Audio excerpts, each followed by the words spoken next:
So guys, this is just a re-vlogging guys, no? Kasi malapit lang to sa highway. At the property we're selling is 9 hectares. So these are 9 hectares, pero bali 3 hectares parang ganyan ang titulo. Isang 3 hectares hanggang umabot yan sa tatlong 3 hectares, umabot sa 9 hectares. So yun po. So tatlong tag 3 hectares ang property at 350 pesos per square meter. So yun po, mura lang yan. Kasi noon binibenta yan ng may-ari ng 500, naging 400. Ngayon binibenta na talaga ng 350 pesos per square meter. So yun po, hindi po yun dito yung nasa likuran po, pero may sariling road right of way yan. These are all clean title, clean po, limpyo po ang titulo. So maganda ito gawin ng subdivision. It has 6 meters wide road right of way. So 6 meters, imagine, malaki. So tingnan natin mamaya, no, yung road right of way, pero hindi na tayo pumunta. Klaro-klaro naman yan, no, yung mga may niyog. Okay, focus. So ito po yun guys, oh. Yan. Yan. Yan po yung nakita. Pero hindi yung yan, hindi yan, yan isa yan.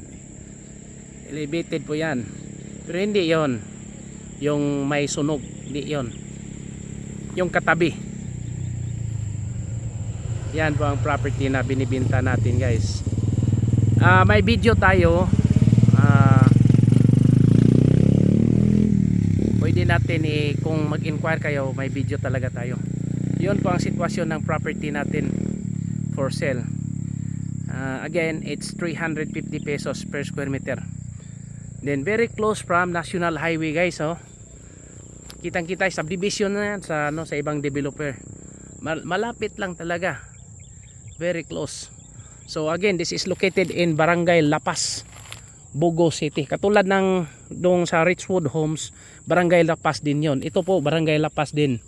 So meaning, kung gusto nating magawa ng subdivision, so qualified siya, no? Qualified.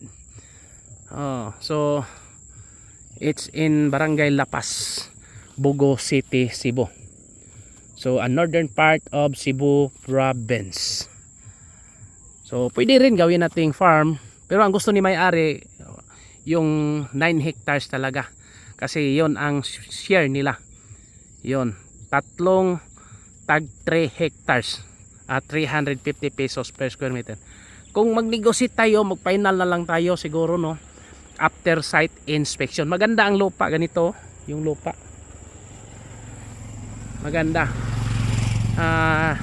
These are all sugarcane farm, so mga katubuhan. So magandang i-convert yan ng mga niyugan or coconut. Maganda yan. So puntahan natin ang ano, ang road right, makita natin. Okay, let's continue. So pumunta na tayo sa ano, ito na po yung daanan, the 6 meters road right of way guys. See?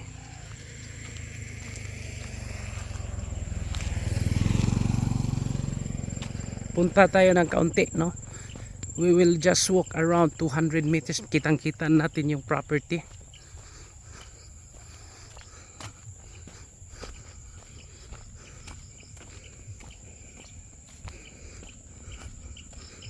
Kung mataas yung ano mo, sasakyan, pick up, maganda to guys.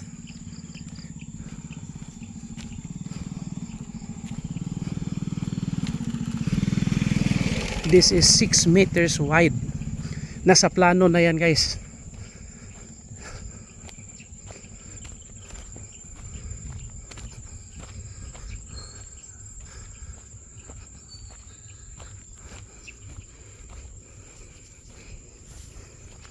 Kanina doon tayo, no?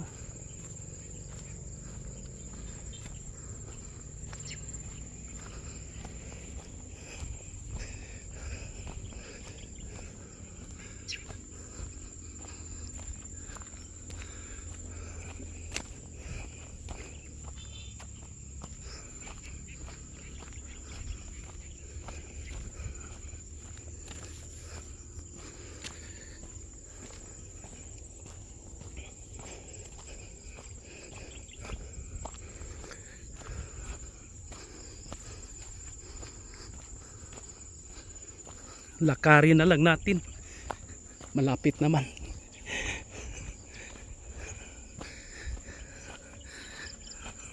Hanggang sa property. Yan po.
So see, this one po, ito na po yun, the 9 hectares, no?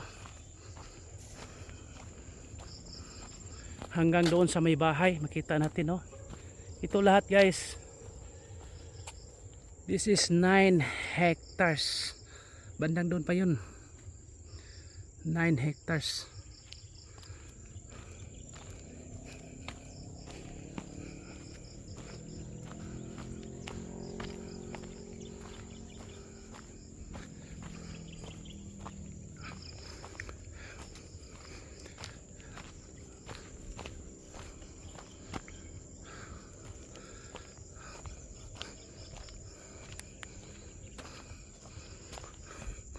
Ang kagandahan dito, hindi siya nadaanan ng NGCP wire. So this is really very nice.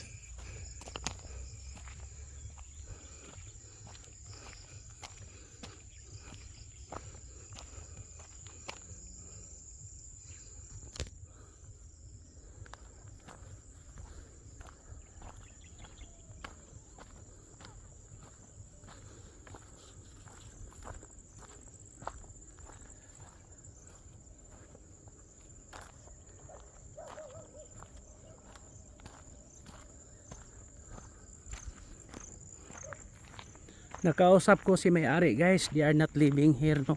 They are living somewhere here in Lapu-Lapu City. At isang professional na tao, may sariling business.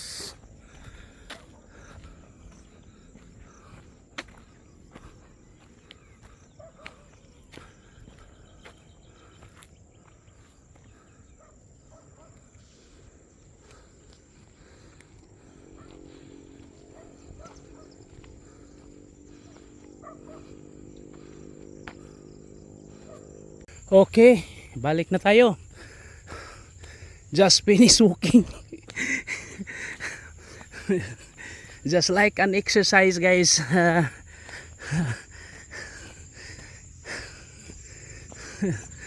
Sabi nila maganda talaga pag gusto mo kahit malayo, lalakarin talaga.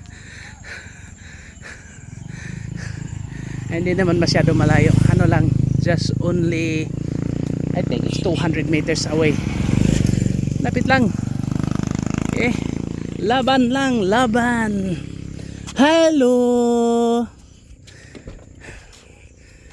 Okay, let's continue, no? We go back to the highway. Ay. Let's go back to the highway. Ayan po.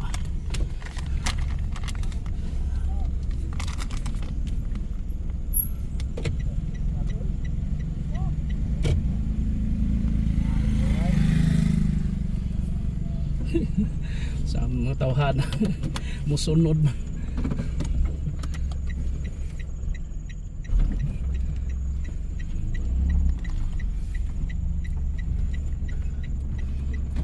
So ano tayo guys ha, yung ruta natin Cebuan Bohol. So wala yung problema kasi may kung gustuhin natin sa Cebu, wala problema, dito tayo sa Bugo or San Remigio. Yun ang mga listing natin. Loginsan, meron pa rin tayo sa Damanhog, pero mga malalaking lupa. Sa Loginsan may kayang-kaya dyan, maganda.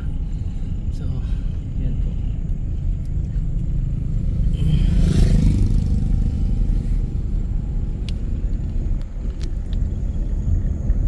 So medyo gabi na, at least we finish, no?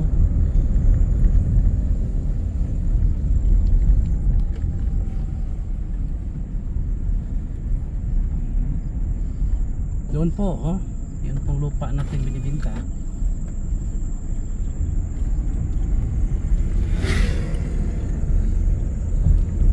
Pababa lang tayo ng kaunti, na highway na.